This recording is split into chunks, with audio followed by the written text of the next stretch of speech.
Hi, this is Maggie, your physio, and I'm actually ready to lie down and take a nap.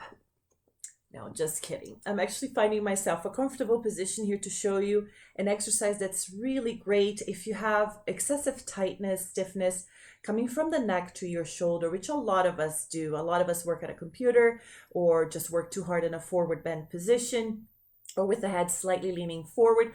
We get a lot of tension in these muscles up here. So what I want you to do is find a comfortable position lying on your side. So you might have to play around with your pillows so you don't feel your head is either tilted down too much or up too much. So you want no tension here. You want your head well rested.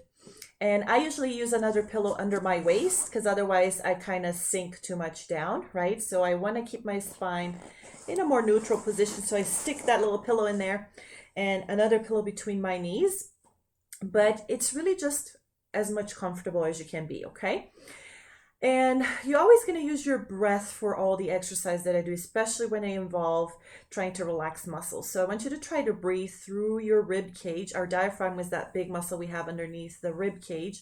And when you inhale, it should expand 360 degrees towards our thorax, okay? So especially the sides and the back, we tend to not breathe in that area so much. We breathe a lot through the stomach. So try to breathe in through here on your inhale.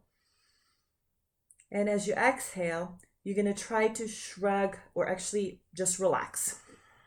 I'm going to do the opposite. When I breathe in, the rib cage movement will help me to lift my shoulder towards my ear. And then as I exhale, I bring it back down.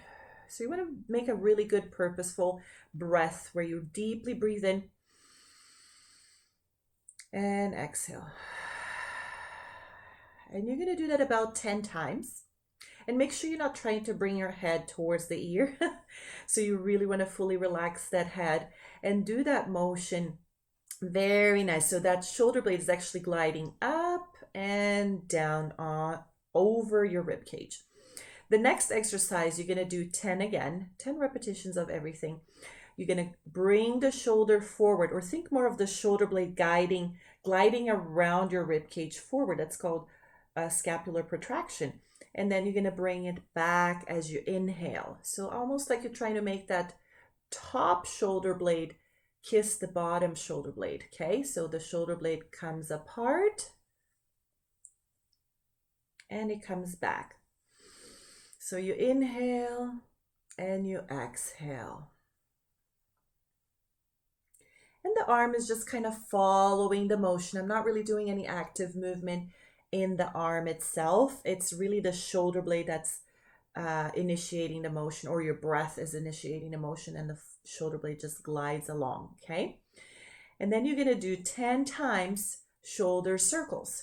So you can, again, inhale as the shoulder comes up and forward, and exhale as it comes down and back. So again, it's more, the movement should feel like it's coming from your shoulder blade versus the arm, right? I don't want you to do this. So it's really the shoulder blade. Think of the pretty much your navigator, okay? So it's not your arm. And you're going to do that 10 times, and then you're going to go backwards. Inhale, exhale.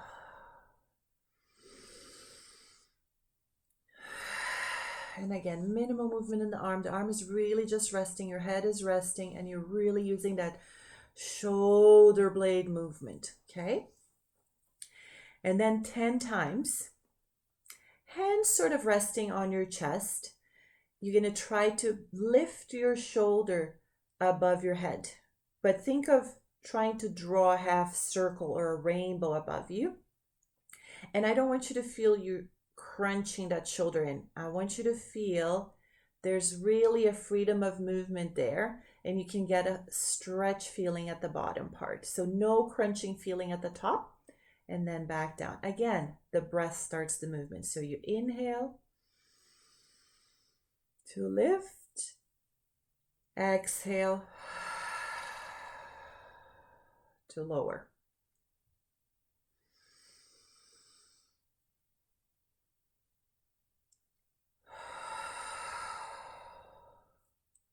And if your shoulder and neck are feeling okay, you can try to add a little bit more leverage by making that arm a little bit longer.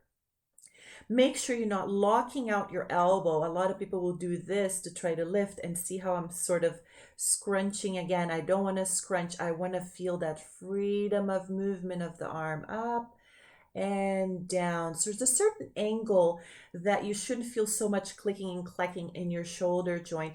And it's usually with the arm slightly in front. So especially if you have already some issues in your shoulder, this is a great exercise to help create more range of motion in your shoulder and more and to loosen up the muscles that are super tight here. But you also want to respect if there is any range where you have some pain. So following those steps of that sequence that I just showed is really important, so that when you get to this spot, you feel less discomfort, maybe none at all. But if you still feel discomfort, you might have to make some adjustments or just save this last part for maybe a few more weeks, okay? And then you're gonna do the same, breathing in. So make sure your palm is facing forward. And exhale. Fully relaxed in the neck. And exhale. And again, 10 times. And you almost should feel like you're trying to pull your arm away from your joint. So you're clearing that last bit of the movement where it almost feels like your shoulder wants to cave in. So don't let it really feel heavy and crunched. And your body will try to guard that movement, right? So really tell your muscles it should feel really good at this point to do this motion. And again, 10 times. I suggest doing this exercise to start that little sequence twice a day, together with some other stretches for the neck or any other movements that your healthcare practitioner already showed you. Okay, good night. Have a good sleep.